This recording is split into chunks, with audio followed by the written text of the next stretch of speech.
আচ্ছা, I think লাইভে চলে গিয়েছি আমরা। ১ মিনিট হয়েছে। সো হ্যালো এভরিওয়ান, আসসালামু আলাইকুম। আশা করি তোমরা সবাই অনেক, অনেক বেশি ভালো আছো। অ্যান্ড আলহামদুলিল্লাহ ভাইয়া ভালো আছি। আ আজকে আমাদের চ্যাপ্টার 2 এর ক্লাস।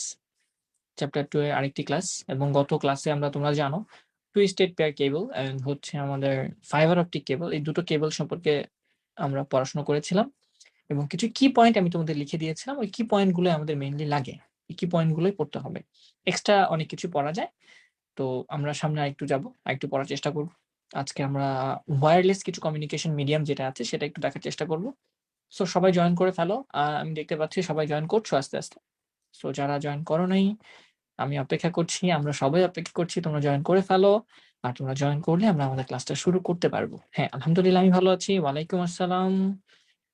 আদিতি, রুদ্র, শ্রেয়া আছো, মেহেদী হাসান আর অনেকে আছো আমাদের সাথে।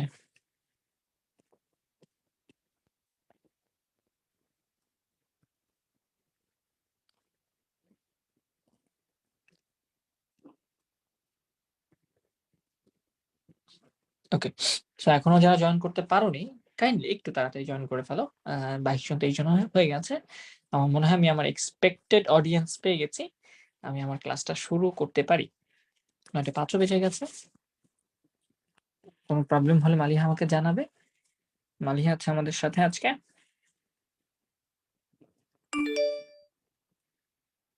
আমি আমার স্ক্রিনটা শেয়ার করে ফেলেছি। আমাদের আজকে ইবিআই কোর্সে ক্লাস এবং আমরা চ্যাপ্টার 2 পড়ছিলাম এবং ফাইবার অপটিক কেবলের কিছু সুবিধা এবং কিছু অসুবিধা দেখছিলাম। আজকে আমরা ফাইবার অপটিক কেবলের যে গঠন আছে সেই গঠনটা দেখার চেষ্টা করব এবং ফাইবার অপটিক কেবলে কিভাবে ডেটা এক জায়গা থেকে আরেক জায়গায় যায় সেটাও আমরা দেখব। আর তোমরা যারা আছো কাইন্ডলি একটু জলদি করে চলে আসলে ভালো হয়। আচ্ছা। একটু রিক্যাপ করব, ছোট্ট করে রিক্যাপ করব যাতে মনে পড়ে যায়। কি পয়েন্ট গুলো জাস্ট। টুইস্টেড পেয়ার কেবল, কেবলগুলো পেঁচানো, পেঁচানো থাকে এবং মোট ৪ জোড়া কেবল থাকে। মানে টোটাল ৮ টা কালার ৮ টা কেবল থাকে যার মধ্যে প্রত্যেকটা জোড়ার মধ্যে একটা সাদা কালার থাকে। সাদা কালারের একটা কমন কালার থাকে এবং আমরা বলেছিলাম এই টুইস্টেড পেয়ার কেবলগুলো ২ প্রকারের হয়ে থাকে। UTP, STP. ইউ মানে হচ্ছে unshielded and S stands for shielded. একটা হচ্ছে আবরণী সহ, একটা হচ্ছে আবরণী ছাড়া। আবরণী সহ যুক্ত যেটা সেটা হচ্ছে স্পিড হচ্ছে ১৬ এমবিপিএস থেকে ৫০০ এমবিপিএস স্পিডে সে ডেটা আদান-প্রদান করতে পারে এবং তার ফ্রিকোয়েন্সি রেঞ্জ আর ব্যান্ডউইথ হচ্ছে এটা তো হচ্ছে আমাদের টুইস্টেড পেয়ার কেবলের ফ্রিকোয়েন্সি এবং রেঞ্জ। টুইস্টেড পেয়ার কেবলের ব্যান্ডউইথ হচ্ছে 10 এমবিপিএস থেকে শুরু করে 1 জিবিপিএস পর্যন্ত হতে পারে। ১ গিগাবিট পার সেকেন্ড পর্যন্ত হতে পারে। আর ফ্রিকোয়েন্সি হচ্ছে 5 মেগাহার্টজ ফ্রিকোয়েন্সিতে চলে বা ডেটা আদান-প্রদান করা যায়। আর ইউটিপি বা আনশিল্ডেড যেটা বলছিলাম সেটা সর্বোচ্চ ১০০ মিটার দূরে ডেটা পাঠাতে পারে। কিছু অ্যাডভান্টেজ ছিল যেটা কম ডিস্টেন্সে ইউজ করা যায়। তারপর এটা হচ্ছে টেলিফোন লাইনে ইউজ করা হয়েছিল সর্বপ্রথম। এটা খুব সস্তা এবং এটা খুব সহজে ইনস্টলেশন করা যায়। জাস্ট তোমরা তো কানেক্টর দেখেছো, কানেক্টরের মধ্যে ঢুকাই দিলেই সুন্দরভাবে হয়ে যায়। যারা ইন্টারনেটে কানেকশন বাসায় নিয়েছো তারা জানো যে এই কানেক্টরে লাগানো কিন্তু খুবই সহজ। জাস্ট তার ঢুকায়ে একটা চাপ দেয়, প্লাসের মতো একটা আছে, চাপ দিলেই তোমার এই কানেক্ট হয়ে যায়। তো এই ইনস্টলেশন খুব সহজ। ডিসঅ্যাডভান্টেজ কি? বেশি দূরে ডেটা পাঠানো যায় না, ডেটা লস বেশি হয়, আর ডিলে টাইমটা বেশি হয়। মানে ডেটা পাঠানোর যখন পাঠাবা আর যখন রিসিভ করবে এর মাঝখানে যে ডিলেটা হয় সেটা খুব বেশি হয়ে যায়। তারপর ইউজ কোথায় কোথায় ইউজ হয়? মেইনলি ল্যান বা ইথারনেট তৈরিতে ইউজ করা হয়। ল্যানই কিন্তু ইথারনেট, ল্যানই হচ্ছে ইথারনেট। ইন্টারনেট হচ্ছে ওয়াইড এরিয়া নেটওয়ার্ক। আমরা বলেছিলাম ইন্টারনেট হচ্ছে ওয়াইড এরিয়া নেটওয়ার্ক। WAN, ওয়ান কে বলা হয় আসলে ইন্টারনেট, আর ল্যান কে বলা হয় হচ্ছে আমাদের ইথারনেট। যখন লোকালি আমরা কোনো নেটওয়ার্ক তৈরি করি তখন সেটাকে আমরা ইথারনেট বলতে পারি। এবং ইথারনেট তৈরিতে বা ল্যান নেটওয়ার্ক তৈরিতে আমরা এই টুইস্টেড পেয়ার কেবল ইউজ করে থাকি। তারপর টেলিফোন নেটওয়ার্কে এই আমাদের টুইস্টেড পেয়ার কেবলটা বেশি ইউজ হয়, এবং ব্রডব্যান্ড ইন্টারনেট লাইনেও আমরা এই টুইস্টেড পেয়ার কেবলটা বেশি ইউজ করে থাকি। এরপর কানেক্টর, অনেক ধরনের কানেক্টর আছে আমরা বলেছি। মেইনলি কোএক্সিয়াল কেবল কানেক্ট করার জন্য বিএনসি এবং আরএফ নামক কানেক্টর ইউজ করা হয়ে থাকে। জাস্ট নাম মনে রাখলেই হবে, এত ডিটেলসে মনে রাখবেন না, দেখতে কেমন, কি কাজ করে না করে, কি হয়, এগুলো জানার দরকার নেই। তাহলে কোএক্সিয়াল কেবল এর মধ্যে আমরা বিএনসি কানেক্টর এবং আরএফ কানেক্টর ইউজ করি। আর টুইস্টেড পেয়ার কেবলের মধ্যে আমরা আরজে কেবলগুলো ইউজ করে থাকি। সেই আরজে কেবলে 4 পিন, 6 পিন, 8 পিনের হতে পারে। এই আরজে কেবলগুলো 4 পিন, 6 পিন, 8 পিনের হতে পারে। তারপর আমরা দেখেছিলাম fibre optic cable. Fibre optic কেবলের এটা হচ্ছে একটা ফাইবার অপটিক কেবল বেসিক। এর ভেতরে মাঝখানে যে অংশ সেটাকে বলা হয় কোর। এর আশেপাশে যে অংশটা থাকে সেটাকে বলা হয় ক্ল্যাডিং। তারপর এর পাশে একটা কোটিং থাকে, এর উপর একটা স্ট্রেংথ মেম্বার থাকে, এবং পাশে একটা জ্যাকেট থাকে। মেইনলি এখানে 3টা কম্পোনেন্ট সবচেয়ে বেশি গুরুত্বপূর্ণ: core, cladding and jacket. Core হচ্ছে, কোরের ডায়ামিটার হয় 8 থেকে 100 মাইক্রোমিটার। মাইক্রোমিটার মানে 10^6 মিটার।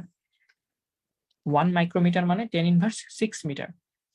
তারপর এটা হচ্ছে প্লাস্টিকের বা গ্লাসের তৈরি হয়, কিন্তু তার যে উপাদানটা, যে উপাদান দিয়ে তৈরি হয় সেটা হচ্ছে মাল্টি কম্পোনেন্ট। ঠিক আছে, মাল্টি কম্পোনেন্ট দিয়ে সেই প্লাস্টিক বা গ্লাসটা বানানো হয়। আমরা দেখবো, একটু পরেও দেখবো, এটা নিয়ে আবার একটু আলোচনা আছে। ক্ল্যাডিং, ক্ল্যাডিং হচ্ছে নর্মালি 125 মাইক্রোমিটার হয়। ক্ল্যাডিং এর ডায়ামিটার, ব্যাস 125 মাইক্রোমিটার হয়ে থাকে। এটা রিফ্লেক্টের জন্য ইউজ করা হয়, যেহেতু আলো দিয়ে ডেটা পাস করবে, এই তারের ভিতর, কোরের ভিতর দিয়ে যেহেতু আলো পাস করে, তাহলে সেই আলোটাকে রিফ্লেক্ট বা প্রতিফলনের জন্য আমরা ক্ল্যাডিং ইউজ করে থাকি। তারপর জ্যাকেট, জ্যাকেট হচ্ছে আমাদের আবরণ, যেটা হচ্ছে রক্ষা করে। একটা মিনিট, আমার একজন কি জানি আসছে, আমি একটু দেখি, একটা মিনিট।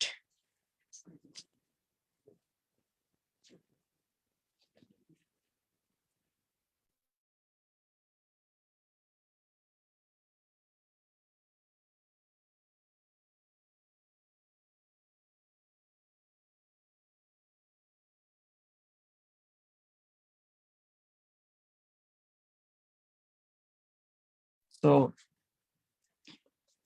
জ্যাকেট ছিল হচ্ছে আবরণ, আবরণটাকে জ্যাকেট বলা হয়। এটা হচ্ছে মেইনলি রক্ষা করার জন্য ইউজ করা হয়, যাতে কোনো কিছু ক্ষয়ক্ষতি না হয়। তারপর প্রতিসরণাঙ্ক, প্রতিসরণাঙ্কের উপর বেস করে আমরা এই ফাইবার অপটিক কেবলকে 3 ভাগে ভাগ করছিলাম ভাইয়ারা। একটা স্টেপ ইন্ডেক্স, একটা গ্রেডেড ইন্ডেক্স, একটা হচ্ছে মনোমোড ফাইবার। স্টেপ ইন্ডেক্সটা কি? যেটার প্রতিসরণাঙ্ক সব জায়গায় সমান। মানে যেই ফাইবার অপটিক কেবলের প্রতিসরণাঙ্ক, প্রতিসরণাঙ্ক কি আবার? প্রতিসরণাঙ্ক হচ্ছে, তোমরা ইসে পড়ছো না, আলোতে পড়ছো তো, ফিজিক্সে পড়ার কথা। যদি এখানে ফিজিক্সের স্টুডেন্ট, সায়েন্সের স্টুডেন্ট ছাড়া অন্যান্য স্টুডেন্টরা আছো, মানে ধরো বাতাসের মধ্য দিয়ে আলো যে স্পিডে যায়, পানির মধ্য দিয়ে তো আলো সেই স্পিডে যাবে না। যাবে কি? অবভিয়াসলি যাবে না। আবার কাঁচের মধ্য দিয়ে আলো ঠিক সেম স্পিডে যায় না। তাহলে এই যে আলো কোন রেশিওতে, আলোর ভেলোসিটি, আলোর যে বেগ, বেগটা কিভাবে কমে যাচ্ছে, এই যে রেশিও, বাতাসে একরকম ভাবে যাচ্ছে, পানিতে হয়তো একটু কম স্পিডে যাবে, তারপর কাঁচের মধ্যে হয়তো আরো কম স্পিডে যাবে। এটাকে মেইনলি প্রতিসরণাঙ্ক দিয়ে প্রকাশ করা হয়। তোমরা প্রতিসরণাঙ্কের মান পড়েছো, a mu b is equals to mu a by mu b, বা mu B by mu a. তোমরা যারা সায়েন্সের স্টুডেন্ট আছো, এ মিউ বি সমান সমান mu B by mu A পড়েছো, অথবা C A by C B, এটা আই থিঙ্ক পড়েছো তোমরা। এ মাধ্যমে আলোর বেগ ডিভাইডেড বাই বি মাধ্যমে আলোর বেগ। দুইটা মাধ্যম, বাতাস এবং পানি। যখন আলো যাবে, অবভিয়াসলি বাতাসে এক বেগে যাবে, পানিতে আরেক বেগে যাবে। তো এই যে বাতাসে আলোর বেগ এবং পানিতে আলোর বেগ, তাদের যে অনুপাত, সেটাকে বলা হয় প্রতিসরণাঙ্ক।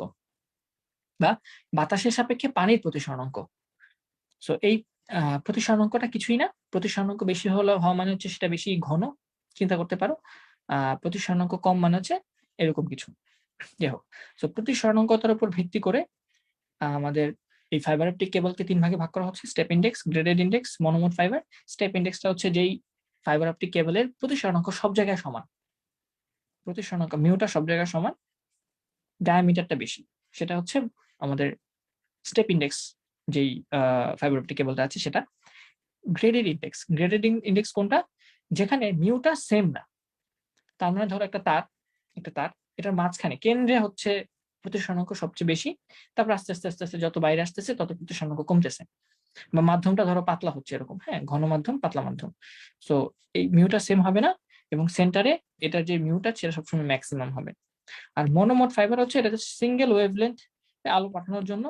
সিঙ্গেল ওয়েভলেন্থ মানে একটা সিগন্যালে যেতে পারবে, ওখান দিয়ে অন্য কোনো সিগন্যাল যেতে পারবে না। একটা সিগন্যাল, একটা তরঙ্গ দৈর্ঘ্যের আলোই যেতে পারবে। তাহলে ওই সিঙ্গেল ওয়েভলেন্থের আলো পাঠানোর জন্য যে তার ব্যবহার করা হয় সেটাকে বলা হয় মনোমোড ফাইবার। সো এটা প্রতিসরণাঙ্কের উপর বেস করে তৈরি করা হয়েছে ৩টা ভাগে। আর ব্যাসের উপর, ডায়ামিটার, ব্যাসটা কত, তারটা মোটা না চিকন, সেটার উপর বেস করে ২ ভাগে ভাগ করা হচ্ছিল। একটা হচ্ছে মাল্টিমোড, একটা হচ্ছে সিঙ্গেল মোড। মাল্টিমোড মানে বুঝতে পারছো, সেখান দিয়ে মাল্টি সিগন্যাল যেতে পারবে এবং ডায়ামিটারটা বেশি হবে। আর সিঙ্গেল মোড বুঝতে পারছো, সেখানে একটা সিগন্যাল যাবে এবং সিগন্যালের ডায়ামিটারটা, মানে তারের ডায়ামিটারটা কম হবে। বৈশিষ্ট্য: লাইট স্পিডে ডেটা যেতে পারতো, তারপর একই টাইমে অনেক ডেটা যেতে পারতো, এনার্জি লস খুবই কম বা নেগলিজিবল বলতে পারো অনেকটা, এবং রাসায়নিক নিষ্ক্রিয়তা, আলোর সাথে তো কাচের কোনো বিক্রিয়া হয় না, যার কারণে সিগন্যালটা নষ্ট হয় না, কোনো বিক্রিয়া হওয়ার কোনো সম্ভাবনাই নাই, চান্সই নাই। সুবিধা: ফাইবার অপটিক কেবলের সুবিধাগুলো কি কি ছিল? আমাদের হাই স্পিডে ডেটা ট্রান্সফার হতে পারতো। ইএমআই এর কোনো প্রভাব ছিল না। ইএমআই কি? Electromagnetic interference. EMI, what does EMI means? EMI means electromagnetic interference. Interference মানে হচ্ছে বাম হাত ঢুকানো। মানে তড়িৎ ক্ষেত্র আর চুম্বক ক্ষেত্র আমাদের এই আলোর মধ্যে, আলোতে তার কোনো প্রভাব নাই, হ্যাঁ, বা সিগন্যালটাকে নষ্ট করতে পারে না। এনার্জি লস কম, আকারে ছোট, ওজন কম, এবং এটিনিউশন হয় না বললেই চলে। এটিনিউশন মানে সিগন্যাল দুর্বল হয়ে যাওয়াটা অনেক কম, খুব কম দুর্বল হয়ে যায়, সিগন্যালটা নরমালি দুর্বল হয় না। অসুবিধাগুলো বইয়ে ছিল না, বাট আমরা তাও পড়েছি। যে অসুবিধাগুলোর মধ্যে ছিল যে আমাদের এটা বাঁকানো যায় না, এটা দাম অনেক বেশি, এবং এটা বাস্তবায়ন এবং রক্ষণাবেক্ষণ জটিল। আমরা লাস্ট যেটা দেখি নাই সেটা হচ্ছে কোথায় কোথায় ফাইবার অপটিক কেবল ইউজ করা হয়, এটা ইউজ কেস গুলো দেখি নাই আমরা। আজকে আমরা ইউজ কেস দিয়ে শুরু করি। ফাইবার অপটিক কেবল গুলো ইউজ করা হয় মেইনলি আমাদের ইন্টারনেটের যেই ব্যাকবোন আছে, ইন্টারনেটের ব্যাকবোন, বা তুমি বলতে পারো টেলিকমিউনিকেশনের জন্য আমাদের বিভিন্ন মহাদেশ, আন্তঃমহাদেশীয় যে যোগাযোগ, আন্তঃমহাদেশীয় টেলিকমিউনিকেশনে ব্যবহার করা হয়। টেলিকমিউনিকেশনে ব্যবহার করা হয়। তোমাদের মনে হয় এসএসসিতে এরকম একটা কিছু ছিল যে আমরা চাইলে তো কি করতে পারি, স্যাটেলাইট দিয়ে একটা ডেটা পাঠাতে পারি পৃথিবীর অন্য কোনো প্রান্তে, আবার ফাইবার অপটিক কেবল দিয়ে অন্য কোনো প্রান্তে পাঠাতে পারি। তো কোনটা বেশি উপযোগী, কেউ কি বলতে পারো? স্যাটেলাইট এবং ফাইবার অপটিক কেবল দুইটা দিয়েই ডেটা পাঠানো যায়, কিন্তু কোনটা বেশি উপযোগী আমাদের জন্য, বা কোনটা দিয়ে ডেটা পাঠানো বেশি সহজ বা বেশি ভালো আর বেশি এফিশিয়েন্ট, কোনটা বলতে পারো? স্যাটেলাইট। আচ্ছা, তাহিয়া সুলতানা আছো, আচ্ছা আকক। আচ্ছা, নাজিয়া মেহরাজ বলছো তাহিয়া সুলতানা আকক, ACOC, আকক। মজা করলাম, যাই হোক। আছোস, হ্যাঁ, যাই হোক। আমরা বাংলিশ টাইপ করতে গিয়ে মাঝে মাঝে এই জিনিসগুলো একটু প্যাচ লাগাই ফেলি না? আছোস, আমি আছোস লিখলে এভাবে লিখতাম, ACHOS, আছোস। আর তুমি লিখছো ACOC, আকক, বা আচোকো, আচ্ছা কিছু একটা। সো স্যাটেলাইট এবং ফাইবার অপটিক কেবল দুই দিক দিয়ে ডেটা পাঠানো যায়, কিন্তু আমরা পাঠাবো কিভাবে? আমরা মেইনলি পাঠাই হচ্ছে, মানে বেশি সহজ হচ্ছে দিয়ে পাঠানো, ফাইবার অপটিক কেবল দিয়ে পাঠানো, হ্যাঁ। কারণ স্যাটেলাইটটা অনেক দূরে থাকে, মজা করছি, হ্যাঁ। নাজিয়া মেহরাজ মাইন্ড করো না। তো স্যাটেলাইটটা অনেক দূরে থাকে, এই স্যাটেলাইট তুমি ডেটা পাঠাবা, ওই ডেটাটা আবার আসবে, রিলে করে আসবে, এটা কিন্তু সময় লাগে, হ্যাঁ, এটাতে সময় নষ্ট হয়, আর এটা অনেক দূরেও থাকে। বাট আমাদের যখন আমরা ফাইবার অপটিক কেবল ইউজ করি, সাবমেরিন কেবল ইউজ করি, সেটা কিন্তু সমুদ্রের তলদেশ দিয়ে চলে যায়। সো সেটা হচ্ছে একটা শর্টকাট ওয়ে। যদিও ফাইবার অপটিক কেবলে তুমি যখন ডেটাটা পাঠাও, ডেটাটা একটু স্পিডটা কমে যায়, কারণ তুমি তো কাঁচের মধ্যে দিয়ে আলো পাঠাচ্ছ। কাঁচের মধ্যে দিয়ে আলো তো আর মানে বাতাসে আলো যেভাবে যায়, কাঁচের মধ্যে তো ওই স্পিডে যাবে না। বাট তাও দেখা যায় যে ফাইবার অপটিক কেবল দিয়ে ডেটাটা পাঠানো যায়। আচ্ছা, ইস্মিতা চৌধুরী বলছো চ্যাপ্টার 2 মাথায় ঢুকে না। আচ্ছা, সমস্যা নাই। ফাইবার অপটিক কেবলটাই মাথা ঢুকছে, এটা বলো তো। ফাইবার অপটিক কেবল, এটা তো একটা তার। সুবিধা কি, অসুবিধা কি, কোথায় ব্যবহার করা হয়, কত প্রকারভেদ, এই তো। এটা বুঝছো না? ফাইবার অপটিক কেবল বুঝছো।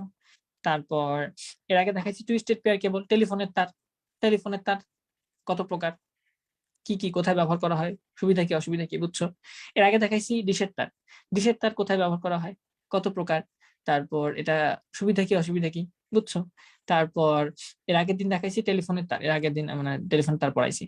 আর শুরুতে কিছু পড়াইছিলাম বেসিক কিছু, সেটা হচ্ছে ওই ট্রান্স টেলিকমিউনিকেশন মোড, যখন ডেটা পাঠানো যায় তখন কত ভাবে পাঠানো যায়, সিনক্রোনাস, অ্যাসিনক্রোনাস, আইসোক্রোনাস। আর এখানে ছিল তোমার এই যে ডেটা ট্রান্সমিশন, আমাদের যে মোড আছে সেটা, আরেকটা মোড ছিল simplex, half duplex, full duplex. এগুলো তো বুঝছো। সিমপ্লেক্স মানে কি, ডেটা জাস্ট যাইতে পারবে, একদিক থেকে একদিকে যাবে। হাফ ডুপ্লেক্স, দুই দিকে যেতে পারবে কিন্তু অ্যাট এ টাইমে যেতে পারবে না। ফুল ডুপ্লেক্স, দুই দিকে অ্যাট এ টাইমে ডেটা যাওয়া আসা করতে পারবে। এনিক্যাস্ট, এনিক্যাস্ট কি, এক থেকে একাধিক মানুষের কাছে যেটা যাবে, এই তো। তারপর আমাদের কি ছিল, ইউনিকাস্ট কি ছিল, একজনের থেকে একজনের ডেটা যাবে, ওয়ান টু ওয়ান। ব্রডকাস্ট কি ছিল, একজনের থেকে সবার কাছে ডেটা যাবে। মাল্টিকাস্ট কি ছিল, একজন থেকে এন সংখ্যক মানুষের কাছে ডেটা যাবে, এই তো। আর কি পড়াইছি, আর তো কিছু পড়াই নাই। তারপর অ্যাসিনক্রোনাস, আইসোক্রোনাস আর সিনক্রোনাস। অ্যাসিনক্রোনাস ছিল যখন ডেটা এক জায়গা থেকে আরেক জায়গায় যাবে, এক জায়গায় যাবে তখন তাদের মাঝখানে টাইম ডিলেটা ফিক্স থাকবে না। তারপর সিনক্রোনাস কি ছিল, যে টাইম ডিলেটা ফিক্স থাকবে, একটা ডেটা যখন আরেকটা জায়গায় যাবে, কম্পিউটার থেকে তোমার কি ক্যামেরায় আসবে বা তোমার মোবাইলে আসবে বা তোমার কিবোর্ড থেকে ডেটা কম্পিউটারে যাবে, তখন ডেটাগুলা মাঝখানে ডিলেটা ফিক্স থাকবে, এটা হচ্ছে সিনক্রোনাস ছিল। আইসোক্রোনাস ছিল হচ্ছে এট এ টাইমে যাবে, যখন ডেটা পাঠাচ্ছে সাথে সাথে চলে যাবে লাইভে যে ক্লাসগুলো করছে এগুলো। তো এই যে পুরো পুরো চ্যাপ্টারটা রিভিউ করে দিলাম। আবার দেখো, তুমি একটু অংশ নিয়ে চিন্তা করো। আমি তো বলছি, আমি যেটা যেদিন পড়াই তুমি ওই দিন ওই জিনিসটা পড়ো, আমার নোটগুলো জাস্ট একটু দেখো, তাইলে ইনাফ। কারণ আমি নোট করে দিচ্ছি সবগুলো, কোন কথাগুলো ইম্পর্টেন্ট সেগুলোই লিখে দিচ্ছি। দিস ইজ ইম্পর্টেন্ট, মানে দ্যাটস মানে ইম্পর্টেন্ট। এগুলো পড়লেই আই থিঙ্ক আমার বেশি এক কঠিন লাগবে, এখন তুমি নিজে পড়তে যাও অনেক কঠিন লাগবে। বাট এই যে তুমি ধরে ধরে পড়ো, জাস্ট 3টা জিনিস। একদিন just simplex, full duplex, half duplex শিখলা। পরের দিন জাস্ট তোমার সিনক্রোনাস, অ্যাসিনক্রোনাস, আইসোক্রোনাস কি শিখলা। পরের দিন হচ্ছে ইউনিকাস্ট, ব্রডকাস্ট, মাল্টিকাস্ট শিখলা। পরের দিন এনিকাস্ট, জিওকাস্ট শিখলা। পরের দিন এই তারের প্রকারভেদ শিখলা বা একটা তার সম্পর্কে শিখলা, এই তো। বেশি কিছু কি বুঝছি? হ্যাঁ, অনেক কিছু। তুমি যখন ভাগ ভাগ করে অল্প অল্প করে পড়বা বা নিজে নোট নোট করে পড়বা বা দাগায় দাগায় পড়বা, তখন জিনিসগুলো আস্তে আস্তে সহজ হবে। এখনই সহজ হবে না, এখনই সহজ হবে না। যেমন এখন যদি আমি তোমাকে বলি যে আমাকে বলো তো এই ফাইবার অপটিক কেবল কিভাবে ইউজ করা হয়, পারবা না? অবশ্যই পারবা তুমি। সো সময় লাগবে, আবার একটু রিভিশন দিতে হবে, আবার একটু দেখতে হবে, আবার একটু নিজের চোখের সামনে পুরো জিনিসটাকে চিন্তা করতে হবে। Simplex, half duplex, full duplex এর ওই 4টা মুখ দেখতে হবে যে পার্থক্যগুলো কি কি, তাহলে হয়ে যাবে। তারপর ইউনিকাস্ট, ব্রডকাস্ট, মাল্টিকাস্ট, এটার পার্থক্যটা কি কি, 3টা পার্থক্য, ওই 4টা মনে রাখতে হবে। তারপর অ্যাসিনক্রোনাস, সিনক্রোনাস, আইসোক্রোনাস, ওইটার পার্থক্যটা 4টা কি, ওই 4টা পড়লে তো পুরো জিনিসটা মাথায় চলে আসবে। So it will take time, but definitely this is not something that you can not মানে মেমোরাইজ, চাইলেই পারবা। তো ইউজ কোথায়, একটা ইউজ হচ্ছে আন্তঃমহাদেশীয় যোগাযোগে বা টেলিকমিউনিকেশনে আমরা এই ফাইবার অপটিক কেবল ইউজ করে থাকি। তারপর নেটওয়ার্কের ব্যাকবোন হিসেবে, কোন নেটওয়ার্কের ব্যাকবোন হিসেবে, কোন নেটওয়ার্কের ব্যাকবোন হিসেবে, ব্যাকবোন মানে মেরুদণ্ড, হ্যাঁ, কোন নেটওয়ার্কের ব্যাকবোন হিসেবে আমরা ইউজ করে থাকি, মেরুদণ্ড হিসেবে ইউজ করে থাকি। আমাদের যত ইন্টারনেট আছে বাংলাদেশে সবকিছু কি ওই তারের উপর, সাবমেরিন কেবলের উপর কেবল দিয়ে যাচ্ছে না? তাহলে সাবমেরিন কেবলটা আমাদের মেরুদণ্ড না? ওইটা নষ্ট হয়ে গেলে কি আমাদের দুনিয়া, আমাদের বাংলাদেশে ইন্টারনেট শেষ হয়ে যাবে, স্পিড অর্ধেক হয়ে যাবে। মাঝে মাঝে দেখো না ইন্টারনেট স্লো হয়ে যায়। তো আমরা নেটওয়ার্কের ব্যাকবোন হিসেবে ফাইবার অপটিক কেবল ইউজ করতে পারি। এছাড়াও কিছু শক্তিশালী এবং আধুনিক সেন্সর তৈরিতে ইউজ করা হয়। শক্তিশালী এবং আধুনিক কিছু সেন্সর তৈরিতে এটা ইউজ করা হয়। শক্তিশালী প্লাস আধুনিক সেন্সর তৈরিতে, আধুনিক সেন্সর তৈরিতে আমাদের ইউজ করা হয়ে থাকে। আর কোথায় কোথায় ইউজ হয়? কিছু মেডিকেল ডিভাইসে ইউজ করা হয়, যেমন এন্ডোস্কোপ। এন্ডোস্কোপ, তোমরা এন্ডোস্কোপ করেছো কখনো? এন্ডোস্কোপ দেখেছো? এন্ডোস্কোপ কিভাবে করে? মেডিকেল ডিভাইসে ইউজ করা হয় থাকে। তোমরা জানো এন্ডোস্কোপ কি? যেমন এন্ডোস্কোপ, এন্ডোস্কোপ পড়ার কথা তো, তোমরা এসএসসি তে পড়ছো না ফিজিক্সে? এন্ডোস্কোপ কি? এন্ডোস্কোপ করার কথা। এন্ডোস্কোপ হচ্ছে যে গলা দিয়ে ঢুকায় না, গ্যাস্ট্রিকের আলসার হয়েছে কিনা, পেটে পাকস্থলীতে আলসার হয়েছে কিনা সেটা চেক করার জন্য এক ধরনের তার ঢোকায়। সে তারের মাথায় লাইট থাকে, তো ওই লাইট দিয়ে তোমার ওই ফাইবার অপটিক কেবল ইউজ করা হয়, যেটা দিয়ে তোমার সিগন্যাল আসে, ভিডিওটা আসে। তার ইউজ করা, একটা তার ঢোকানো হয় গলার ভিতরে। তো মোটামুটি ৩-৪টা করলে আই থিঙ্ক ইনাফ। তোমরা কিছু বলছো কিনা? জি ভাইয়া, 9-10 পড়ছিল, এই তো দেখছো তোমরা অনেকেই পড়ছো। ফাইন, এখন আমরা দেখবো এই যে ফাইবার অপটিক কেবল আছে সেটার গঠনটা কিভাবে হয়েছে। গঠনটা দেখি, অল্প অল্প করে দেখাচ্ছি এবং সুন্দর করে পয়েন্ট আকারে দেখাচ্ছি যাতে তোমরা মনে রাখতে সুবিধা হয়। সো গঠন আমরা বলছি মেইনলি আমাদের এই ফাইবার অপটিক কেবলের যেই কোর আছে সেই কোরটা কি দিয়ে তৈরি করা হয়? মেইনলি সেই কোরটা প্লাস্টিক অথবা কাঁচ দিয়ে তৈরি করা হয়। কিন্তু এবং কাঁচের আবার প্রধান উপাদান কি? কাঁচের আবার প্রধান উপাদান হচ্ছে সিলিকা, সিলিকন, সিলিকন বলতে পারো বা সিলিকাও বলা হয় এটাকে। এবং সেক্ষেত্রে আমাদের মাল্টি কম্পোনেন্ট কাঁচ দরকার হয়। কারণ নর্মাল কাঁচ যদি তুমি ইউজ করো, দেখা যাবে নর্মাল কাঁচের মধ্য দিয়েও আলো অত বেশি স্পিডে যেতে পারে না। বুঝতে পারছো? একটু দূরে গিয়েই আলো শেষ হয়ে যায়। বুঝছো? তুমি দেখবা নর্মাল কয়েকটা কাঁচ দিয়ে তুমি একটা আলো লাইট জ্বালায় কয়েকটা কাঁচের পরত রাখবা, দেখবা ইজিলি মানে ওই আলোটা নিঃশ্বসিত হয়ে গেছে, মানে প্রাবল্য কমে গেছে। তাহলে আমাদের এমন ধরনের কাঁচ লাগবে যেটা হচ্ছে অনেক বেশি স্বচ্ছ। এমন ধরনের কাঁচ লাগবে যেই কাঁচের কিছু বৈশিষ্ট্য থাকতে হবে, যেমন অতি স্বচ্ছতা, অতি স্বচ্ছতা থাকতে হবে। তারপর আমরা বলতে পারি সেক্ষেত্রে রাসায়নিক নিষ্ক্রিয়তা থাকতে হবে, রাসায়নিক নিষ্ক্রিয়তা থাকতে হবে, নিষ্ক্রিয়তা থাকতে হবে ওই কাচের। তারপর আর কি থাকতে পারে? আর কি থাকতে হবে? এবং সহজ প্রক্রিয়াকরণ, মানে সহজে যাতে বানানো যায় এমন একটা কাজ বানাইলা যেটা বানাইতেই তোমার অবস্থা কাহিল হয়ে যাচ্ছে, তাহলে ওই কাজ দিয়ে তো হবে না। ওই কাজ দিয়ে তো আর এত এত বেশি তার বানানো যাবে না, ঠিক না? সো সহজে প্রক্রিয়াকরণ যাতে করা যায়, সহজে প্রক্রিয়াকরণ যোগ্য হতে হবে। যখন এই বৈশিষ্ট্যগুলো থাকবে কোনো কাচের মধ্যে, তখন সেটা দিয়ে আমরা এই কাজগুলো ব্যবহার মানে এই ফাইবার অপটিক কেবল বানাতে পারবো। এবং এই ক্ষেত্রে যে উপাদানগুলো ব্যবহার করা হয় মেইনলি সোডা বোরো সিলিকেট, সোডা লাইম সিলিকেট। বলে দিই, পয়েন্টগুলো লিখে দেবো, ইম্পর্টেন্ট যেগুলো সেগুলো লিখে দেবো। হ্যাঁ, সোডা বোরো সিলিকেট, এগুলো মুখস্থ করার দরকার নেই, অত ভালো করে মুখস্থ করার দরকার নেই, আমি লিখে দিচ্ছি। যদি পরীক্ষা হলে মনে থাকে লিখবা, না মনে থাকলে লেখার দরকার নেই। সোডা বোরো সিলিকেট, সোডা লাইম সিলিকেট, তারপর আমাদের soda alumina silicate, soda alumina, alumina silicate. তারপর এরকম কতগুলো উপাদান একসাথে মিক্স করে তারপর বানানো হয়। আর আমাদের যখন এই ফাইবার অপটিক ক্ল্যাডিং গুলো আছে, মানে আমরা জানি ভিতরে কোর থাকে, কোর হচ্ছে এগুলো দিয়ে বানায়, এগুলো হচ্ছে কোর বানায়, এগুলো দিয়ে কোর বানায়। ফাইবার অপটিক কেবলের কোরটা হচ্ছে এটা দিয়ে বানায়।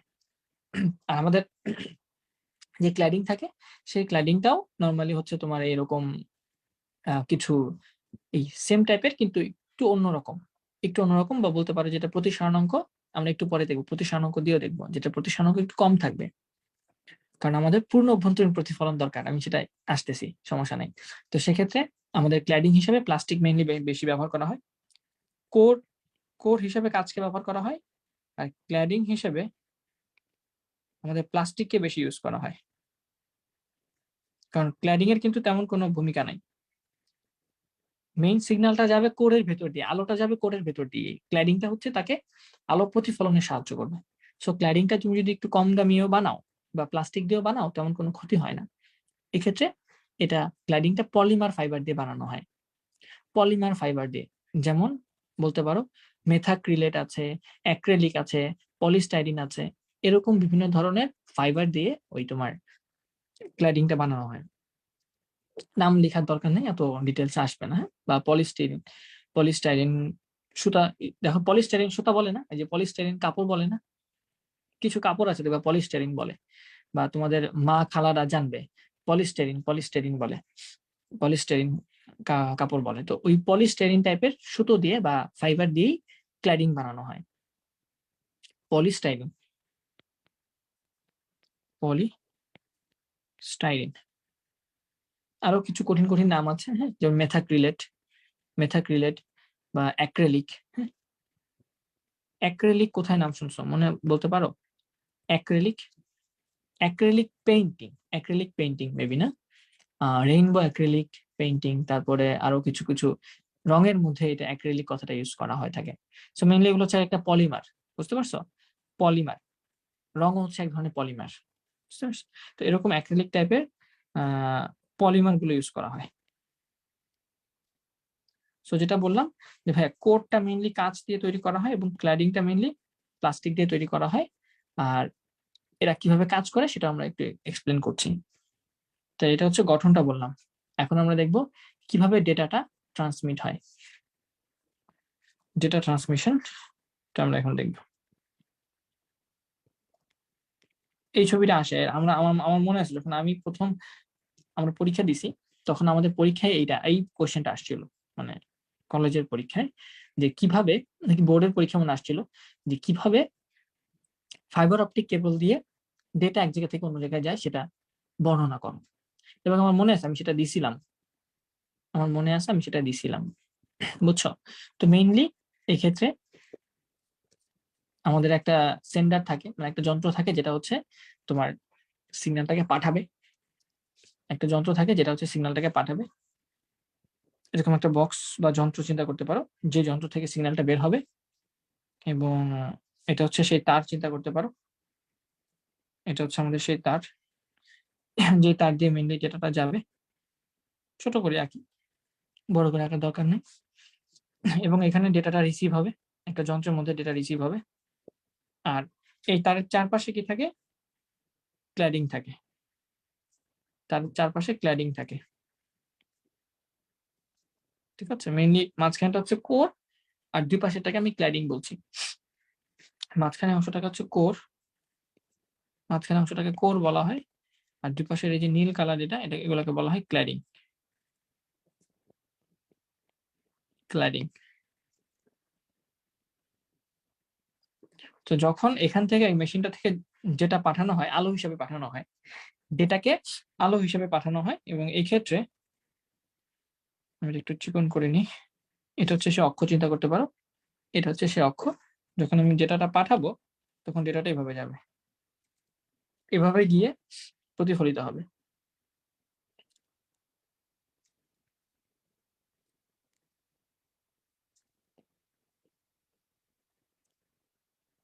ঠিক আছে? এভাবে ডেটাগুলো প্রতিফলিত হয়ে হয়ে তোমার রিসিভারের মধ্যে যাবে।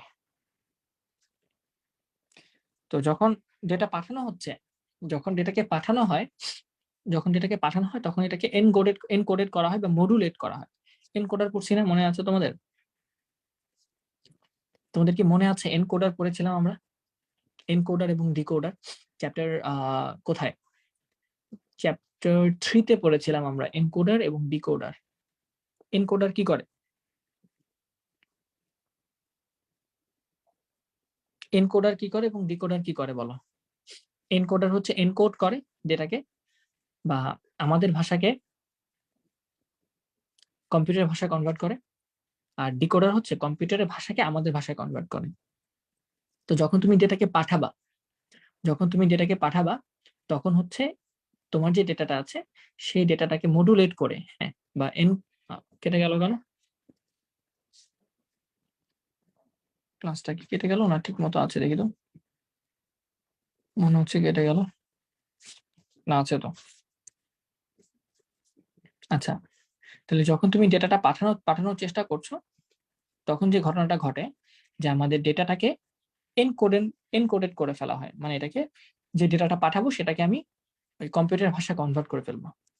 কম্পিউটার ভাষায় কনভার্ট করে আমি সেই ডেটাটাকে পাঠিয়ে দিব, এই ভেতর দিয়ে পাঠিয়ে দিব, আলো হিসেবে পাঠিয়ে দিব। এবং এই ডেটাটাকে আলোকে কনভার্ট করার জন্য একটা যন্ত্র থাকে যে তোমার ডেটাটা কি করছে, আলোতে কনভার্ট করে ফেলছে। এখন আলো মানে কি? আলো মানে হচ্ছে লাইট। তো লাইটের তো বিভিন্ন ধরনের তরঙ্গ দৈর্ঘ্য থাকে অবভিয়াসলি, এবং আরো বেশ কয়েকটা প্রপার্টিস থাকে, তোমরা জানো। লাইট হচ্ছে কখনো কখনো কণা, কখনো কখনো তরঙ্গ হিসেবে কাজ করে। মেইনলি এখানে তরঙ্গ হিসেবে কাজ করছে আলো। এটা তুমি ইন্টারে, আচ্ছা তোমরা তো ফিজিক্সের স্টুডেন্ট, মানে ইন্টারে পড়ছো, তো তোমরা তো পড়ার কথা, সেকেন্ড ইয়ারে পড়ার কথা, অথবা ওই চ্যাপ্টারটা মনে হয় তোমাদের নাই। আধুনিক পদার্থ বিজ্ঞান চ্যাপ্টারটা মনে হয় তোমরা পড়ো নাই। যাই হোক, আলো দ্বৈত ধর্ম প্রদর্শন করে, তোমরা জানো। আলো তরঙ্গ কখনো কখনো তরঙ্গ হিসেবে কাজ করে, কখনো কখনো সে কণা হিসেবে কাজ করে। কণা হিসেবে কখন কাজ করে? মেইনলি এরকম চিন্তা করা হয় যে দেখো, কিছু কিছু ঘটনা আছে, যেমন ধরো আলোর প্রতিফলন। তোমরা তো জানো যে তরঙ্গ প্রতিফলন সম্ভব। তাহলে আলো যদি তরঙ্গ হয় তাহলেই তার প্রতিফলন সম্ভব। অবশ্যই আলোর প্রতিফলন তো তোমরা দেখো, সব জায়গায় দেখো। আবার আহ আলো যদি আলো কখনো কখনো বেঁকে যায়, এটা কি তোমরা জানো? আলো যে বেঁকে যেতে পারে এটা কি জানো? কখনো কোনো এরকম খেয়াল করেছো যে কোনো অনেক পাতলা কোনো একটা কাগজ ধরলে, তারপরে এখানে তুমি যদি লাইট ধরো, তাহলে আলোটা শুধুমাত্র এই ধার ঘেঁষে একটু বেঁকে যায় আলো। এটা কখনো খেয়াল করছো কিনা আমি জানি না। বা ধরো পাশের রুমে লাইট জ্বলতেছে, তোমার রুম অন্ধকার, জাস্ট চিকন একটা ছিদ্র আছে। এই ছিদ্র দিয়ে যখন আলোটা আসে তখন তোমার পুরো রুমটা অলমোস্ট আলোকিত হয়ে যায় না? আবছা আবছা করে আলো হয়ে যায় না? তো যদি আলো চিকন ওই ফোঁটাটা দিয়ে আসে তাহলে তো শুধুমাত্র আমি তোমাদের একটু উদাহরণ দিয়ে বোঝাই, যদি এটা তোমাদের না, বাট তাও একটু মানে মনে হইলো পরে। এটা ধরো একটা দেয়াল, এটা ধরো একটা ছিদ্র, এটা ধরো একটা ছিদ্র, এখান থেকে ধরো টিভি, এখান থেকে ধরো আলো আসতেছে, এটা হচ্ছে একটা টিভি বা এটা একটা কোনো কিছু, এটা দিয়ে আলো আসতেছে এই ছিদ্র দিয়ে। তাহলে যখন আলো আসবে এই ছিদ্র দিয়ে, তখন কিভাবে আসা উচিত বলো তো? আলো যখন এখান দিয়ে আসবে তখন সর্বোচ্চ আলো এই যে এতটুকু আলোটা ধরো সর্বোচ্চ এখানে, আর সর্বনিম্ন এখানে এতটুকু, এতটুকু আলো হওয়ার কথা না? অথবা তুমি যদি হুবহু চিন্তা করো, মানে আলো লিনিয়ারলি সোজাসুজি চলে, তাহলে কিন্তু যেটা হওয়ার কথা ছিল, আলো হচ্ছে শুধু এই যে দেয়ালে এতটুকু আলো হওয়া উচিত ছিল, শুধুমাত্র দেয়ালের এই অংশটা শুধু আলোকিত হওয়ার কথা ছিল। কিন্তু যে তুমি খেয়াল করবা ছিদ্রটা যত চিকন হবে, যত ছোট হবে, তোমার এই অংশটা তো আলোকিত হবে, তার আশেপাশে অংশ আলোকিত হয়ে যাবে, হালকা হালকা আলোকিত হয়ে যাবে। এটা কেন সম্ভব হয়েছে? আলো যদি তরঙ্গ হয় তখনই কেবল এটা সম্ভব হয়, আলো যদি কণা হয় তাহলে এটা সম্ভব হইতো না। আরো বেশ কিছু উদাহরণ আছে, আলোর ব্যতিচার আছে, আলোর অপবর্তন আছে, আলোর কি কি আছে, আলোর পোলারায়ন আছে। অনেক কিছু দিয়ে বলা যায় বা বোঝানোর প্রমাণ করা যায় যে আলো কখনো কখনো কণা, আলো কখনো কখনো তরঙ্গ। এমনি জাস্ট জানার জন্য বললাম, সমস্যা নেই, এটা মুখস্থ করার দরকার নেই, জানার জন্য বললাম। সো যাই হোক, সামহাও এই মেশিনটা থেকে আমাদের যে সিগন্যালটা পাঠানো দরকার, সেই সিগন্যালটাকে আমরা এনকোডিং করে বা মডুলেট করে চেঞ্জ করে আলো হিসাবে কনভার্ট করে পাঠাই দিব। এবং খেয়াল রাখবা, এখানে যে ঘটনাটা ঘটে সেটা হচ্ছে একটা প্রতিফলন ঘটে, পূর্ণ অভ্যন্তরীণ প্রতিফলন ঘটে। তোমরা পূর্ণ অভ্যন্তরীণ প্রতিফলন জানো? সায়েন্সের স্টুডেন্টরা জানার কথা। পূর্ণ অভ্যন্তরীণ প্রতিফলন এটা কখন হয়, কখন সম্ভব হয়? এটা হচ্ছে নরমালি তোমাদের ছোটবেলার বইতে মনে হয় পানি দিয়ে এক্সাম্পল দেওয়া ছিল। পানি থেকে যখন আলো আসে, পানি থেকে যখন আলো আসে তখন, বা মরীচিকা, মরীচিকা তোমরা দেখছিলা ঠিক না? মরীচিকা দেখছিলা না? যে মরুভূমিতে এখানে একটা গাছ থাকে, দূর থেকে মনে হয়, দূর থেকে যখন কেউ দেখে তখন মনে হয় তখন মনে হয় সে উল্টার দিকে একটা গাছ দেখতেছে। দূর থেকে যখন সে দেখে তখন তার কাছে মনে হয় সে উল্টার দিকে একটা গাছ দেখতেছে। উল্টার দিকে একটা গাছ দেখতেছে এবং সেই গাছটা কাঁপতেছে। গাছটা কাঁপতেছে। তো যখন সেটা দেখে তখন তার কাছে মনে হয় যে এখানে মনে হয় পানি আছে। সামনে মনে হয় পানি আছে। সেই পানিতে গাছের প্রতিফলন হচ্ছে। এখানে হয়তো পানি আছে। যে পানিতে গাছের প্রতিফলন হচ্ছে এবং পানিটাও নড়তেছে মানে গাছটাও নড়তেছে। তখন সে দৌড়ায় এখানে এসে দেখে আসলে এখানে তো কোনো পানি নাই। এটাকে বলে মরীচিকা। মরীচিকা ঘটনা তোমরা আগেও শুনছো। সেটার নাম কি? মরীচিকা। মরীচিকা। সো ইভেন মরীচিকাও লাগে না। আমরা গরমের দিন রাস্তায় যখন গাড়িতে দেখবা, যখন তুমি অনেক হাই রোডে মানে হাইওয়েতে চলতেছো, গাড়ি চালাচ্ছ বা গাড়ি দিয়ে যাচ্ছ, তখন দেখবা যে তোমার মনে হয় হাইওয়েতেও সামনে দিয়ে যখন গাড়ি আসে ওই গাড়িটার একটা প্রতিফলন নিচে দেখা যায়। গাড়িটার রিফ্লেকশন নিচে দেখা যায় এবং সেই রিফ্লেকশনটা কাঁপে। তো মনে হয় পানির মতো, বাট আসলে পানি না। তো যাই হোক, এটা কেন ঘটে? পূর্ণ অভ্যন্তরীণ প্রতিফলনের জন্যই এই ঘটনাটা ঘটে। যে আলো যে মাধ্যমে আছে ওই মাধ্যমে ফেরত আসে। যেমন এটা তখনই সম্ভব যখন আলো ঘন মাধ্যম থেকে হালকা মাধ্যমে যায়। পানির ক্ষেত্রে আমরা এক্সাম্পলটা ভালোভাবে চিন্তা করতে পারি। পানি পানি হচ্ছে অবশ্যই ঘন মাধ্যম। আর বাতাস বাতাস হচ্ছে অবশ্যই হালকা, পানির থেকে হালকা মাধ্যম। যখন এখানে আমরা একটা লম্ব চিন্তা করি, যখন আলো এসে পড়ে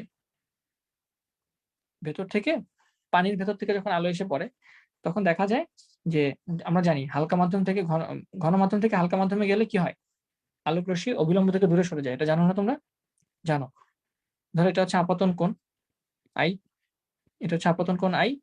তাহলে এখানে যে প্রতিসরণ কোণটা পাবা সেটা একটু বড় হবে। প্রতিসরণ কোণ যেটা পাবা এটা কিন্তু আপতন কোণের থেকে বড় হবে। এটা নিয়ম, এটা আমরা জানি। আলোক রশ্মি ঘন মাধ্যম থেকে হালকা মাধ্যমে গেলে অবিলম্ব থেকে দূরে সরে যায়। এখন যদি তুমি এখানে একটা আলো আপতিত রশ্মি চিন্তা করো, আবার চলে গেল কেন বুঝলাম না। আচ্ছা, তা চলে যায়নি। তাহলে তুমি যদি এখান থেকে আরেকটু বেশি বাঁকা কোণে আলো পাঠাও, তখন সে কি করবে? আরেকটু বেশি বাঁকা কোণে দূরে সরে যাবে। আরেকটু বেশি বাঁকা কোণে যখন আলো পাঠাবা তখন আলোক রশ্মি দেখা যাবে ঠিক একদম এই যে বিভেদ তল ঘেঁষে চলে যাবে। এরপরে যখন আরেকটু বড় কোণে তুমি আলো পাঠাবা তখন সে আলোটা আবার এই মাধ্যমে ফেরত আসবে, পানির মধ্যে ফেরত আসবে। এটাকে বলা হয় পূর্ণ অভ্যন্তরীণ প্রতিফলন। একটা নির্দিষ্ট কোণের চেয়ে বড় কোণে যখন আমি আলোকে ফেলবো তখন আলোটা প্রতিফলন হবে না, মানে প্রতিসরিত হবে না, মানে পানি বাতাসে যাবে না। পানি থেকে আলো গিয়ে আবার পানিতেই ফেরত আসবে। এই ঘটনাটাকে বলা হয় পূর্ণ অভ্যন্তরীণ প্রতিফলন। আর যেই কোণে আলো ফেলার কারণে এই ঘটনাটা ঘটবে সেটাকে বলা হয় সংকট কোণ, বা এটাকে ইংলিশে কি বলে? সংকট কোণ। এটাকে বলে থিটা সি। তো যেই কোণে আলো এসে পড়লে ক্রিটিক্যাল অ্যাঙ্গেল এটাকে বলে, ইংলিশে ক্রিটিক্যাল অ্যাঙ্গেল বলে। তাহলে যেই কোণে আলো এসে পড়লে আলোক রশ্মি আবার আগের অবস্থায় ফেরত আসবে, আগের মাধ্যমে ফেরত আসবে, বা যেই কোণের চেয়ে বড় কোণে এসে আলো পড়লে আলোক রশ্মি আবার আগের মাধ্যমে ফেরত আসবে, সেটাকে বলা হয় সংকট কোণ। এই থিটা সি কে বলা হবে কি? এটাকে বলা হয় সংকট কোণ। সংকট কোণ বা ক্রিটিক্যাল অ্যাঙ্গেল। Critical angle. এবং এই ক্ষেত্রে এই ক্রিটিক্যাল অ্যাঙ্গেলের ক্ষেত্রে আমার এই যে পানির ক্ষেত্রে প্রতিসরণাঙ্ক, পানির প্রতিসরণাঙ্ক যত হবে, ধরো 1.something 1.5 ধরো, মনে মনে ধরলাম।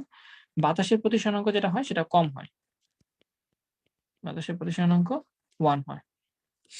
সো এই যে পানির প্রতিসরণাঙ্ক বেশি মানে পানি বেশি ঘন, বাতাসের প্রতিসরণাঙ্ক কম মানে তার ঘনত্ব কম, হ্যাঁ, সে পাতলা।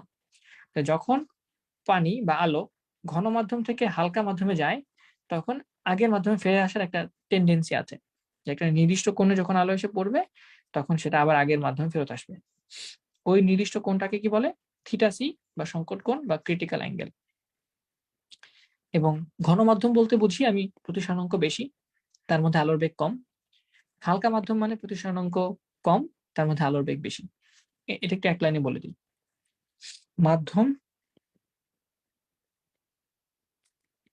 ঘন হওয়া মানে হচ্ছে তার প্রতিসরণাঙ্ক বেশি, প্রতিসরণাঙ্ক বেশি। আর প্রতিসরণাঙ্ক বেশি মানে তার মধ্যে আলোর বেগ কম। আলোর বেগ কম। এটা তোমরা হয়তো জানো, বাট এক লাইনে জানো না, আমি এক লাইনে লিখে দিচ্ছি। আর মাধ্যমটা হালকা হওয়া মানে কি? হালকা হওয়া মানে হচ্ছে প্রতিসরণাঙ্ক কম, আর প্রতিসরণাঙ্ক কম মানে ওই মাধ্যমে আলোর বেগ বেশি। ঠিক আছে, তাহলে যেই মাধ্যমের প্রতিসরণাঙ্ক বেশি ভাইয়া, যেমন এই পানির মধ্যে আমি বলছি প্রতিসরণাঙ্ক 1.5, পানির মধ্যে কিন্তু আলোর বেগ কম হয়। ঠিক আছে, তো এই যে এটা কেন বললাম, এটা কেন বললাম, কারণ এই যে আমাদের এখানে তুমি দেখতে পাচ্ছ আলো এসে গিয়ে পড়লো, পরে কিন্তু আবার আলো আবার জায়গায় আগের মাধ্যমে আলোর মানে এটা তো আলোর মাধ্যমে, এই পুরোটা কোর, কোর তো হচ্ছে আলোর মানে কাচের তৈরি। তাহলে কাচের ভেতর দিয়ে আলো এসে যখন এই দুই মাধ্যমের বিভেদ তলে পড়তেছে, এটা তো হচ্ছে ক্ল্যাডিং। ক্ল্যাডিং এর মিউটা একটু বেশি থাকে, মানে মিউটা কম থাকে। ক্ল্যাডিং এর মিউ ধরো 1, আর আমার যে কোর আছে, কোর আছে, সে কোরের মিউটা একটু বেশি থাকে, কোরের মিউটা একটু বেশি থাকে, ধরো 1.5। দেখছো, তাহলে এটা হচ্ছে ঘন মাধ্যম, এটা হচ্ছে পাতলা মাধ্যম। তাহলে ঘন মাধ্যম থেকে যখন আলো এসে পড়তেছে, সে একটা নির্দিষ্ট কোণে, সে বেশি কোণে পড়লে সে আগের মাধ্যমে আবার ফেরত আসবে। আবার ঠিক এখানেও একই ঘটনা ঘটবে, এটাও পাতলা মাধ্যম, এটা ঘন মাধ্যম।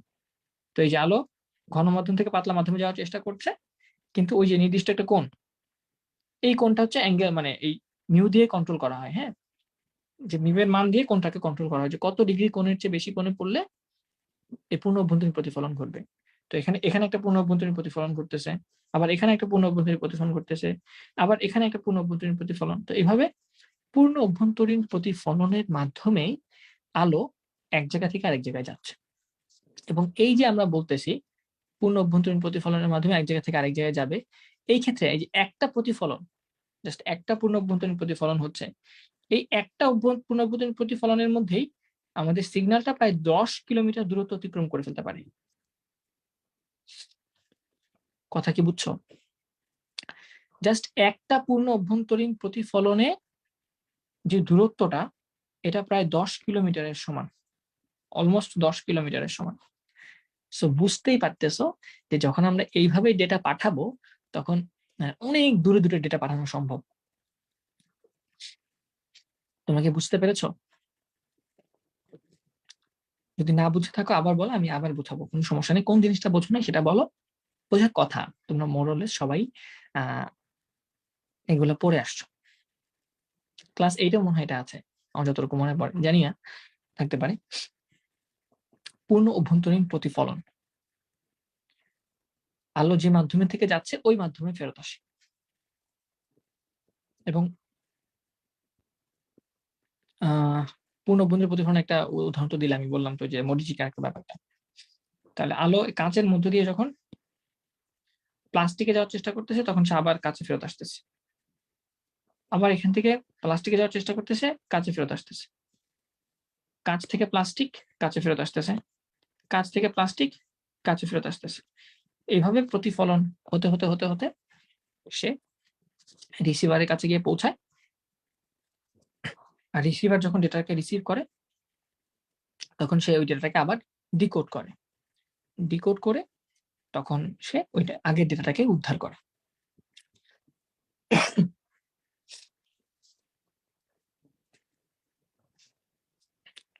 এবং ডেটাটাকে নেওয়ার পরে এটাকে আবার দরকার হলে প্রয়োজনের মতো সে অ্যাম্প্লিফিকেশন, ফিল্ট্রেশন, ডিমোডুলেশন করে। তাহলে এখান থেকে মডুলেটেড ডেটা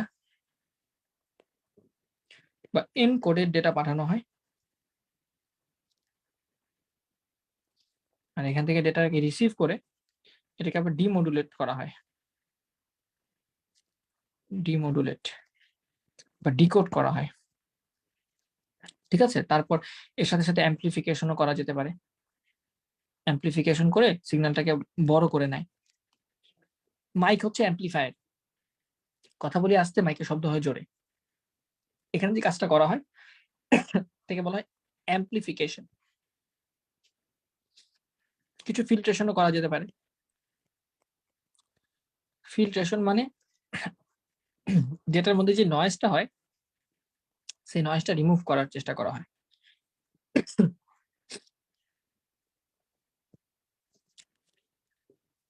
তোমরা কি আমার কথাগুলো বুঝতে পেরেছো?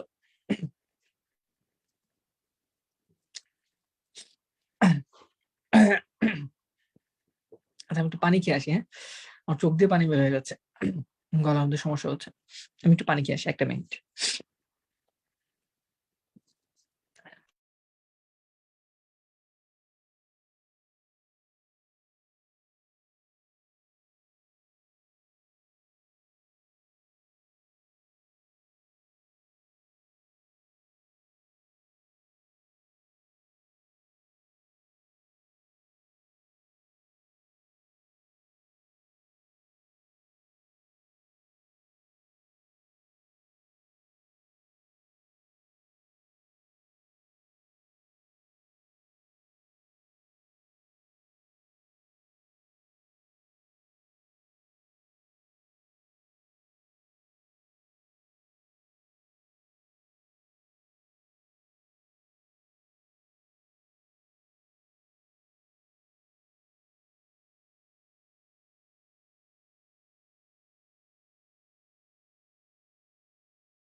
আচ্ছা, I think I am back. So যেটা বলছিলাম, পূর্ণ অভ্যন্তরীণ প্রতিফলন। এটা জাস্ট একটা নরমাল প্রতিফলন ভাইয়া। যেমন শব্দ তৈরি করলে শব্দ দেয়ালে বাধা পেয়ে ফেরত আসে। আয়নাতে যেমন আলো প্রতিফলিত হয়। আমরা আয়নাতে কোনো ছবি দেখতে পাই, প্রতিফলন দেখতে পাই। ঠিক সেম ভাবে এক্ষেত্রে এই সিগন্যালটাও প্রতিফলিত হয়। কিন্তু এটা নিজের মধ্যে ফেরত আসে আবার। যে মাধ্যম থেকে যাচ্ছে ওই মাধ্যমেই ফেরত আসে। বুঝতে পারছো? এটা ওই মরীচিকাটা যদি আমি তোমাদের আরেকটু এক্সপ্লেইন করতে পারতাম, তোমরা তো আর্টস এর স্টুডেন্ট আছো অনেকে বা কমার্সের আছে, এজন্য আমি এক্সপ্লেইন করছি না। খুব সুন্দর করে এক্সপ্লেইন করা যায়। বাট দরকার নাই তোমাদের। এবং এক্ষেত্রে একটা ফর্মুলা আছে। এই ফর্মুলাটা হচ্ছে কি বলা হয়? sin theta c equals to a mu b. a mu b equals to 1 by sin theta c, অথবা mu a into sin, যেটাই বলো না কেন, sin a equals to mu b into sin b। এটা হচ্ছে তোমাদের যারা ফিজিক্সে পড়তে চাও বা জানো, এটা হচ্ছে ওই ফর্মুলাটা। যে যে মাধ্যম থেকে আলো যাচ্ছে ওই মাধ্যমের প্রতিসরণাঙ্ক ইন্টু ওই মাধ্যমের কোণের সাইন, ধরো এটা হচ্ছে এ কোণ, তাহলে সাইন ইকুয়ালস টু যে মাধ্যমে আলো যাচ্ছে সেই মাধ্যমের প্রতিসরণাঙ্ক মিউ বি ইন্টু ওই মাধ্যমে যে কোণ তৈরি করতেছে সেই কোণের সাইন, সাইন বি চিন্তা করতে পারো। যাই হোক, এটা দরকার নাই, তোমাদের অত ডিটেলসে বোঝার দরকার নেই। জাস্ট মনে রাখো এখানে ভাইয়া পূর্ণ অভ্যন্তরীণ প্রতিফলন ঘটে এবং এই ক্ষেত্রে আমাদের কোরের প্রতিসরণাঙ্কটা কম বেশি থাকে বা কোরটা বেশি ঘন থাকে আর ক্ল্যাডিংটা বেশি একটু পাতলা থাকে। এটা ঘন মাধ্যম, এটা পাতলা মাধ্যম। যখন আলো ঘন মাধ্যম থেকে হালকা মাধ্যমে যাওয়ার চেষ্টা করে তখন একটা নির্দিষ্ট কোণে যদি এসে পড়ে আলোটা, এই যে ধরো এই কোণে এসে পড়তেছে, এই নির্দিষ্ট একটা কোণে এসে পড়লে আলোকরশ্মি আবার আগের মাধ্যমে, এটা যেহেতু কাছ থেকে যাচ্ছিল, সে যেতে চাচ্ছে কিন্তু প্লাস্টিকে, কিন্তু সে যেতে পারবে না। সে যেতে না পেরে উল্টা ওই মাধ্যমে ফেরত আসে। এটাকে বলা হয় পূর্ণ অভ্যন্তরীণ প্রতিফলন। এবং তোমাদের বইতেও এটা, এই ছবিগুলো তুমি একটু দেখবা, তোমাদের বইতেও সুন্দর করে এই ছবিগুলো দেয়া আছে।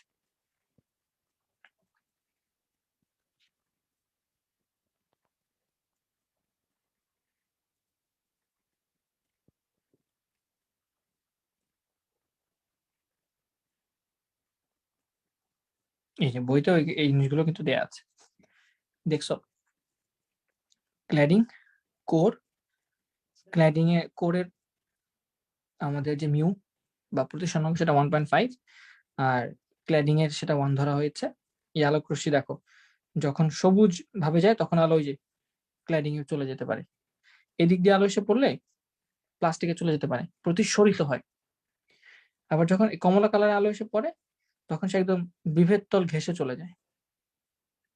আবার যদি এর থেকে বড় কোণে এসে আলো পড়ে, যেমন নীল কালারটা এসে পড়তেছে, তখন সে আর এই মাধ্যমে ক্লাডিং এ যাবেই না, সে আবার আগের মাধ্যমে ফেরত আসতেছে। এটাকে বলা হয় টোটাল ইন্টারনাল রিফ্লেকশন ইংলিশে, আর বাংলাতে বলা হয় পূর্ণ অভ্যন্তরীণ প্রতিফলন। এবং এই কোণটাকে বলা হয় ক্রিটিক্যাল অ্যাঙ্গেল। যেই কোণের চেয়ে বড় কোণে এসে আলো পড়লে আলোক রশ্মি আবার আগের মাধ্যমে ফেরত আসে, সেটাকে বলা হয় ক্রিটিক্যাল অ্যাঙ্গেল। ওকে, আচ্ছা, এখানে সেটা এক্সপ্লেন করা আছে। আমি তোমাদের নোটেও এই ছবিটা দিয়ে দিব।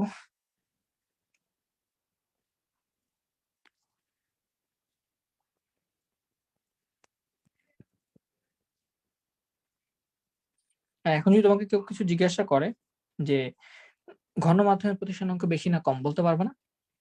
ঘন মাধ্যমের প্রতিসরানাঙ্ক বেশি এবং হালকা মাধ্যমের প্রতিসরানাঙ্ক কম, এটা তুমি এখন নিজেই বলতে পারবা। ফাইন।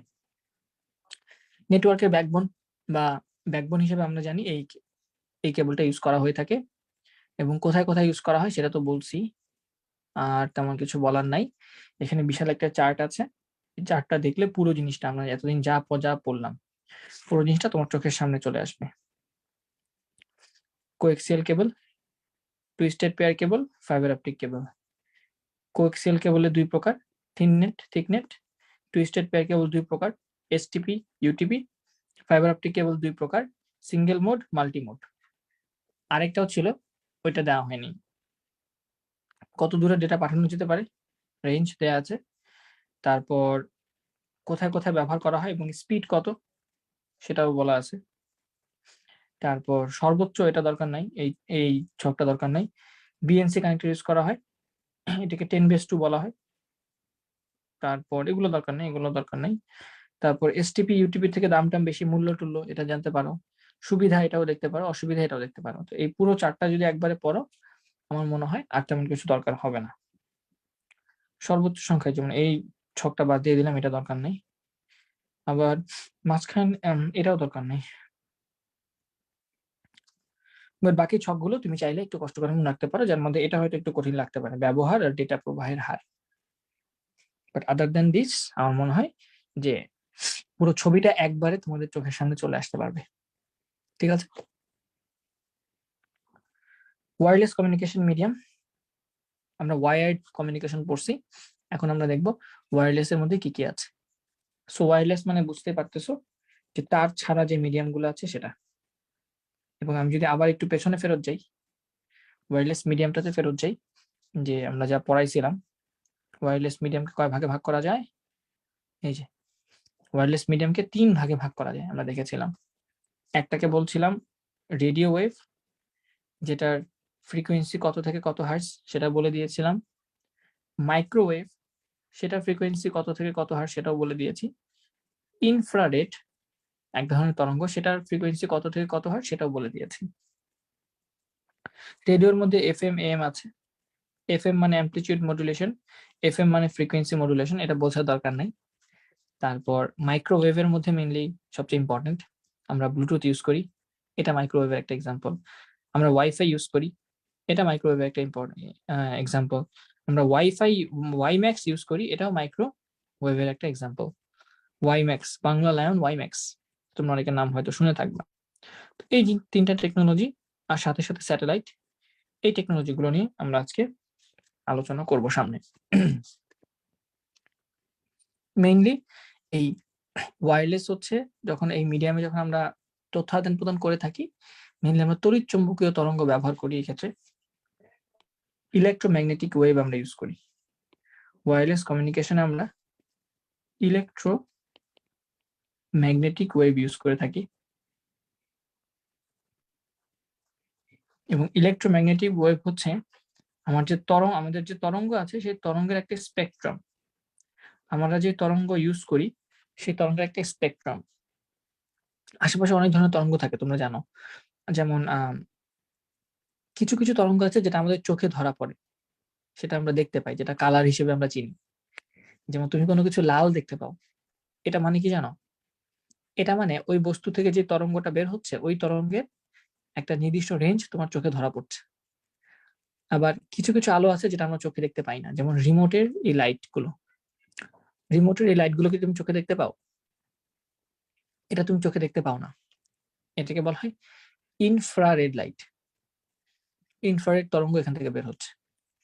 আবার এক ধরনের লাইট আছে যেটাকে বলা হয় ইউভি লাইট। কখনো দেখছো? কখনো দেখো না হয়তো ইউভি ক্যামেরা দেখছো কখন, যে সূর্য থেকে এক ধরনের অতি বেগুনি রশ্মি আসে। তোমরা ওই যে সানস্ক্রিন ইউজ করো, ওই সানস্ক্রিন তোমাকে ইউভি রে থেকে বাঁচায়, তো এই সবগুলোই হচ্ছে এক একটা তরঙ্গ। এই যে আমি এতগুলো কথা বললাম, ইনফ্রারেড, তারপর আমাদের চোখে দৃশ্যমান যে আলোগুলো আছে, তারপর আমি আল্ট্রাভায়োলেট ইউভি রে কথা বললাম, তারপর ওই যে তুমি কি করো মাইক্রোওয়েভ, তোমাদের মাইক্রো ওভেনে যেই তরঙ্গ ইউজ করে খাবার গরম করা হয় সে মাইক্রোওয়েভ। তারপর হচ্ছে এক্স রে, তোমাদের শরীরে যে এক্স রে করি আমরা বডিতে, হাড় ভেঙে টেঙে গেছে কিনা। তারপর আমরা আল্ট্রাসাউন্ড করি, আল্ট্রাসোনোগ্রাম করি, পেটের ভিতরে কোনো ক্ষতি হয়েছে কিনা, বা যারা মহিলারা বা মেয়েরা প্রেগনেন্ট থাকে তখন আল্ট্রাসোনোগ্রাম করে দেখা হয় বেবি ঠিক আছে কিনা, সুস্থ আছে কিনা। সো এই জিনিসগুলো কিন্তু সবগুলো এক একটা তরঙ্গ। সো এই তরঙ্গগুলোকে বা এই তরঙ্গের একটা স্পেকট্রাম আছে। এই যে বললাম ছোট থেকে বড়, রেডিও ওয়েভ হচ্ছে একটা তরঙ্গ যেটার শক্তি কম। রেডিও ওয়েভ থেকে শক্তিশালী তরঙ্গ হচ্ছে ধরো মাইক্রোওয়েভ, মাইক্রোওয়েভের শক্তি অনেক বেশি। মাইক্রোওয়েভের থেকে শক্তিশালী এক ধরনের তরঙ্গ আছে সেটা হচ্ছে এক্স রে, এক্স রে শক্তি অনেক বেশি, সেটা অনেক বেশি ঘন। এক্স থেকে শক্তিশালী এরকম তরঙ্গ আছে, এটাকে বলা হয় ইলেকট্রোম্যাগনেটিক স্পেকট্রাম।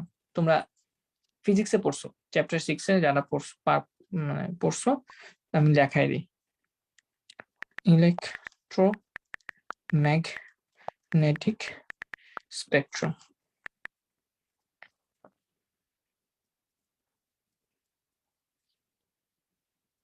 এই যেখানে একটা স্পেকট্রাম আছে,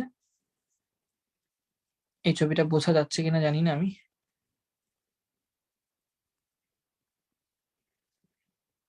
ছবিটা এখানে নিয়ে আসি। আচ্ছা, পেজের কালারটা একটু চেঞ্জ করি আপাতত। আচ্ছা দেখো, এখানে একটা তরঙ্গ আঁকা হয়েছে, দেখছো?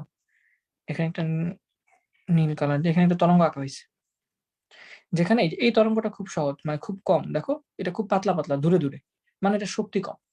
এই তরঙ্গগুলোকে বলা হয় রেডিও তরঙ্গ। এই তরঙ্গগুলোকে বলা হয় রেডিও তরঙ্গ, এবং এগুলোর ফ্রিকোয়েন্সিও খুব কম, 10⁴ হার্টস। আর এটার যে ওয়েভ লেন্থ আছে সেটাও খুব কম। 10⁻³ মানে কত? 10⁻³ মানে 1000, একের পর 3টা শূন্য। 1000 মিটার এদের ওয়েভ লেন্থ থাকে, মানে তরঙ্গ দৈর্ঘ্য। এত বড় বড় তরঙ্গ 1000 মিটার পর্যন্ত থাকে। এরপরে যে তরঙ্গটা মানে একটু ছোট ছোট তরঙ্গ, তরঙ্গ দৈর্ঘ্য একটু কম, 10⁻² মিটার। 10⁻² মানে কত? 1/100 বা 1 সেন্টিমিটার। 1 centimetre, right? তো 1 সেন্টিমিটার ওয়েভ লেন্থের যেই তরঙ্গগুলো আছে সেগুলোকে বলা হয় মাইক্রোওয়েভ। ওভেনের ভিতরে যে তরঙ্গগুলো থাকে যেগুলো খাবার গরম করে। আচ্ছা, ওভেন তো দুই রকম, তোমরা কি জানো? একটা হচ্ছে ইলেকট্রিক ওভেন, আরেকটাকে বলা হয় মাইক্রো ওভেন। দুইটা পার্থক্য কি বলতে পারবা কেউ? ইলেকট্রিক ওয়েভ আর মাইক্রোওয়েভ ওভেন যেটা কিনতে পাওয়া যায়, electric oven versus micro oven, microwave oven বলা হয় এটাকে। তো দুইটার মাঝখানে পার্থক্য কেউ কি বলতে পারবা? হাই ভাইয়া Mrittika, I am again come back. আচ্ছা ঠিক আছে, ওয়েলকাম ভাইয়া। ফারজানা ইয়াসমিন লেট হয়ে গেল, ইটস ওকে। ফারজানা কেমন আছেন? হ্যাঁ আলহামদুলিল্লাহ ভালো আছি। সো আমি তোমাদের কোয়েশ্চেন করছিলাম যে ইলেকট্রোওয়েভ এবং মাইক্রোওয়েভ, বা ইলেকট্রিক ওভেন আর মাইক্রোওয়েভ ওভেন, এই দুটার মাঝখানে পার্থক্যটা কি? মেইনলি পার্থক্য হচ্ছে দেখবা, ইলেকট্রিক ওভেন যেটা করে মানে সেটা হচ্ছে খাবারটাকে বাইরে দিয়ে পুড়িয়ে ফেলে, খাবারটা আগে বাইরে থেকে ভেতরের দিকে গরম হয়। আর মাইক্রোওয়েভ ওভেন যেটা আছে সেটা হচ্ছে মেইনলি খাবারটাকে ভেতর থেকে গরম করে। এটার কারণও আছে, অনেক কারণ আছে। একটু বড় হোক আমরা পড়বো ইনশাল্লাহ। আটকায় খাবার গরম করে, একটাই সব রান্না করে সহ বেক ও করা যায়। আচ্ছা ঠিক আছে, হ্যাঁ। যারা রান্না করো মারিয়া বাবু, তুমি বলতে পারছো, বাট এটার ভেতরে ব্যাখ্যাটা আমি বললাম আর কি। একজন বলছো ভাই আপনাকে অনেক সুন্দর লাগছে, আচ্ছা থ্যাংক ইউ। যদি আমি সুন্দর মানুষ না, যাই হোক। মাইক্রোওয়েভে মাইক্রোওয়েভ ব্যবহৃত হয়, ভেরি গুড, খুব সুন্দর একটা কথা বলছো। আর ইলেকট্রিক ওভেনে যেটা করা হয় সেখানে হচ্ছে হিট তৈরি করা হয়, ওই হিট দিয়ে খাবারটা বাইরে থেকে আস্তে আস্তে রোস্ট হয়। আর মাইক্রোওয়েভে দেখবে খাবারটা পুড়ে না, বাইরে থেকে পুড়ে না, খাবারটা ভেতর থেকে গরম হয়। ওখানে তোমার যে ওয়াটার মলিকিউল আছে সেই ওয়াটার মলিকিউলে ওভেন দিয়ে যেটা করা হয়, মাইক্রোওয়েভ পাঠানো হয়। ওই মাইক্রোওয়েভটা কি করে, তোমার এই পানির যে মলিকিউল গুলো আছে সেগুলোকে এরকম নাড়াচড়া করায়, নাড়াচড়া করলে ভেতর থেকে গরম হয়। এটা অনেক সুন্দর ব্যাখ্যা আছে, দরকার নেই ব্যাখ্যাতে যাবো না, জাস্ট এমনি মাইক্রোওয়েভ নিয়ে কথা হচ্ছে তো জন্য বললাম। সো মাইক্রোওয়েভ হচ্ছে একটু শক্তিশালী ওয়েভ। তার থেকেও শক্তিশালী ওয়েভ হচ্ছে ইনফ্রারেড। ইনফ্রারেড এটাকে বলা হয় অবলোহিত। এরপর এটাকে বলা হয় ভিজিবল রে, মানে আমরা চোখে যে কালার গুলো দেখি, আমরা যে কালার দেখি এগুলো কিন্তু একটা তরঙ্গ। তুমি যে নীল কালার দেখতেছো এটা হচ্ছে এক ধরনের স্পেসিফিক তরঙ্গ। ধরো 0.54 মাইক্রোমিটার বা ন্যানোমিটার যে তরঙ্গ দৈর্ঘ্য আছে সেটা হচ্ছে নীল কালার। সো কোনো বস্তুকে তুমি যখন নীল কালার দেখো এটা মানে কি, এটা মানে হচ্ছে ওই বস্তু থেকে যে তরঙ্গটা বের হচ্ছে সেই তরঙ্গের ওই স্পেসিফিক মান আছে। যদি ওই স্পেসিফিক মানটা চেঞ্জ হয়ে যায় তখন কালারও চেঞ্জ হয়ে যাবে, তোমার চোখে তুমি অন্য কালার দেখবা। বুঝতে পারছো? সো এই যে ভিজিবল রেঞ্জ, এই ভিজিবল রেঞ্জ হচ্ছে ওই যে আমাদের লাল, নীল, সবুজ, হলুদ বা বেগুনি, নীল, আসমানি, বেনিয়া সহ কলা, যেটা 7টা কালার, সেই 7টা কালারের 7 ধরনের তরঙ্গ দৈর্ঘ্য আছে। এটা হচ্ছে ভিজিবল তরঙ্গ। এই তরঙ্গটা আমরা দেখতে পাই, 7টা কালার দেখতে পাই। যখনই এটা হচ্ছে কম তরঙ্গ হয়, তরঙ্গ দৈর্ঘ্যের মান চেঞ্জ হয়ে যায়, বের থেকে বেশি হয়ে যায়, তখনই আমরা চোখে আর দেখি না। যেমন আলট্রাভায়োলেট, ইউভি রে কিন্তু তুমি দেখো না, এটাও একটি তরঙ্গ।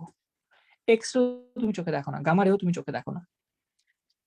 তো এই বাকি কোনো কিছুই তুমি দেখো না, তুমি শুধু মাঝখানে ভিজিবল অংশটা দেখতে পাবে, এবং এটা খুব ছোট একটা ক্ষুদ্র একটা অংশ, খুব ক্ষুদ্র একটা অংশ আমরা দেখতে পাই।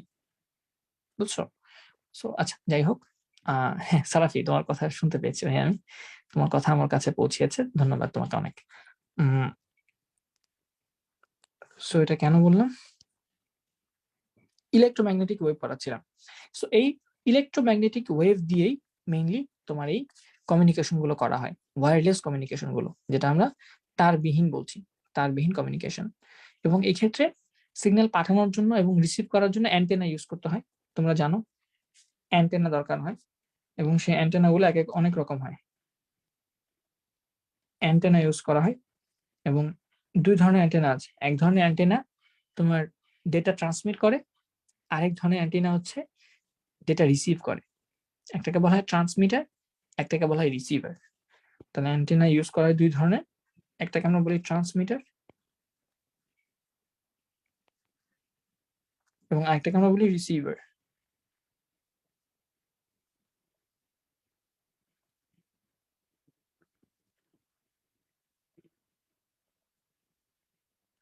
সো 2 ধরনের অ্যান্টেনা থাকে, ট্রান্সমিটার এবং রিসিভার।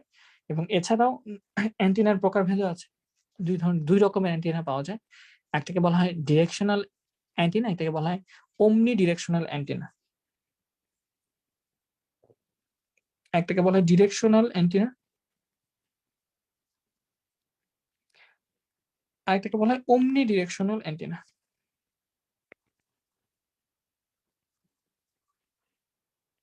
ডিরেকশনাল মানে বুঝতেই পারছো যে কোনো একটা নির্দিষ্ট দিকে সে ডেটা পাঠায়, কোনো একটা নির্দিষ্ট দিকেই সে ডেটা পাঠাচ্ছে।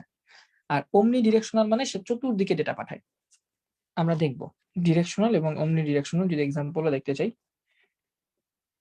ডিরেকশনাল অ্যান্ড ওমনি ডিরেকশনাল অ্যান্টেনা। আমরা যদি সার্চ করি তাহলে পেয়ে যাব। এমন এক ধরনের অ্যান্টেনা আছে যেটা হচ্ছে এই যে, যেটা হচ্ছে যে কোনো একটা পার্টিকুলার দিকে ডেটা পাঠায়, আর এমন এক ধরনের অ্যান্টেনা আছে যেটা চতুর্দিকে ডেটা পাঠায়। বুঝতে পারছো? সো নরমালি আমরা কোন অ্যান্টেনা গুলো ইউজ করতাম, এই যে ওমনি ডিরেকশনাল এবং ডিরেকশনাল, এটা দেখলে আই থিঙ্ক ভালো করে এক্সাম্পল বুঝতে পারবা। টাওয়ার গুলো যে থাকে, মোবাইল টাওয়ার, সেগুলো হচ্ছে ওমনি ডিরেকশনাল, মানে সব দিকে সে ডেটা পাঠায়। আর আমাদের যে নর্মাল বাসা বাড়িতে যে অ্যান্টেনা গুলো থাকে, এটা দেখবে একটা লাঠি থাকে, নির্দিষ্ট একটা লাঠি থাকে, এরকম আঁকা বাঁকা থাকে। সো ওই লাঠিগুলো শুধু ওই ডিরেকশনে ডেটা পাঠাতে বা রিসিভ করতে পারে। ঠিক আছে, এই জন্য এগুলোকে বলা হয় ডিরেকশনাল অ্যান্টেনা। সো আমি একটু ছবিটাও নিয়ে দিই তোমাদের নোটে। So directional versus omnidirectional। আমরা নেক্সট দিন ইনশাআল্লাহ এটা আরো বিস্তারিত রেডিও ওয়েভ, মাইক্রোওয়েভ এবং ইনফ্রারেড সম্পর্কে জানবো। আজকে আমাদের এই পর্যন্তই থাকবে। ঠিক আছে? মাইক্রোওভেনে মাইক্রোওয়েভ ব্যবহৃত হয়। ঠিক আছে। ভাইয়া আপনার ক্লাসগুলো করে অনেক সহজে আইসিটি সাবজেক্টটা বুঝতেছি। থ্যাংক ইউ ভাইয়া খুরশিদুল আলম। আসলে শুধু আমার ক্লাস না, যেকোনো কারো ক্লাসে তুমি বুঝবা। জাস্ট একটু মনোযোগ দিতে হবে। একেকজনের প্রেজেন্টেশন একেক রকম হয়। এই পার্থক্য জাস্ট এতটুকুই। সো ঠিক আছে। সবাই ভালো থাকো, সুস্থ থাকো। তোমাদের সবার জন্য অনেক, অনেক শুভকামনা। আমাদের ক্লাস চ্যাপ্টার 2 এর পরে হয়তো চ্যাপ্টার 6 আমরা শুরু করতে পারবো বা শুরু করা হবে টিম স্কুল থেকে। তোমাদের জন্য হয়তো কিছু আ না আসবে, কিছু ডিরেকশন আসতে পারে। তো সবাই ভালো থাকো, সুস্থ থাকো। আ আসসালামু আলাইকুম।